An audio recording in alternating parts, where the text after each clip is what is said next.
പ്രേക്ഷകരുടെ സ്വീകരണ മുറിയിലേക്ക് ഒരു 5 പിള്ളേര് സൗഹൃദത്തിന്റെ ഒരു കഥയായിട്ട് വന്നു. പ്രേക്ഷകരെല്ലാം ഈ പിള്ളേരെ ഇരു കൈയും നീട്ടി സ്വീകരിച്ചു. പിന്നെ ഈ പിള്ളേര് എങ്ങോട്ടേക്കോ പോയി. പക്ഷെ അതിലൊരാളെ ഞാൻ ഇവിടെ കൊണ്ടിരുത്തിയിട്ടുണ്ട്.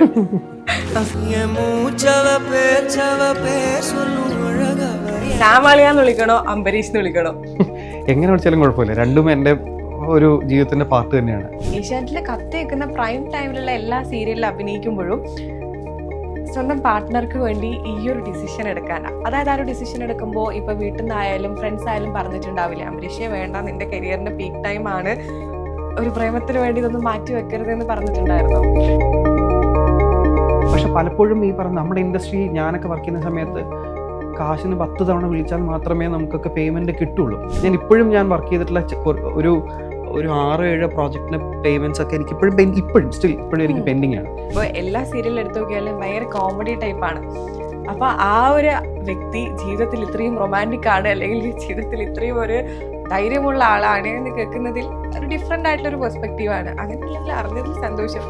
ഇപ്പോഴും IG കാണുമ്പോഴത്തേക്കും സൈഡിലൂടെ സൈഡിലുണ്ട്, ഡയലോഗ് ഒന്നുമില്ല.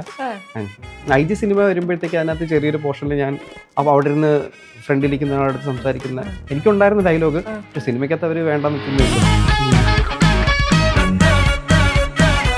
പക്ഷെ ലുക്ക് വൈസ് ഒരു മാറ്റൂല. എനിക്ക് തോന്നുന്നു ഇപ്പോഴും ആ സ്കൂൾ യൂണിഫോം ഇട്ട് കഴിഞ്ഞാൽ ഫിറ്റ് ആയിരിക്കുന്നു. പക്ഷെ ആരെങ്കിലും പറഞ്ഞിട്ടുണ്ടോ നീ നിനക്കൊരു മാറ്റമില്ല എന്ന് പറഞ്ഞോ? ചില സമയത്ത് എൻ്റെ പ്രവൃത്തി കാണുമ്പോഴത്തേക്കും എൻ്റെ ഭാര്യ പറയാറുണ്ട് നിങ്ങൾക്ക് ഒരു മാറ്റവും ഇല്ലാന്ന്. ഈ പ്രേമലേഖനങ്ങളൊക്കെ കിട്ടിയിട്ടുണ്ടായിരുന്നു? പിന്നെ പ്രേമലേഖനം കൊടുത്തിരുന്നു, ഒരുപാട് കൊടുത്തിരുന്നു. പിന്നെ എന്നെക്കാട്ടിലും കൂടുതൽ ഹെഡ് ചെയ്ത് നിന്ന മുഴുവൻ ജെയിംസ് അളിയനായിരുന്നു. അപ്പൊ ഈ വാഴ നനയുമ്പോൾ സൈഡിലിരിക്കും സീരിയൽ നനയുന്ന പറയുന്നല്ലേ.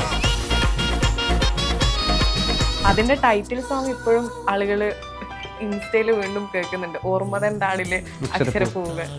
ONV സാറായിരുന്നു അതിന്റെ ലിറിക്സ് ഒക്കെ എഴുതിയിട്ടുണ്ടായിരുന്നു. അപ്പൊ സാറിന്റെ നമ്മളൊക്കെ പറഞ്ഞു കേട്ടിട്ടുള്ള ഒരാളല്ലേ ഉള്ളൂ, പണ്ടത്തെ ഏറ്റവും മെലഡി. ONV സാർ ആരെന്ന് നമ്മൾ ആർക്കും പറഞ്ഞു കൊടുക്കേണ്ടതായിരുന്നു.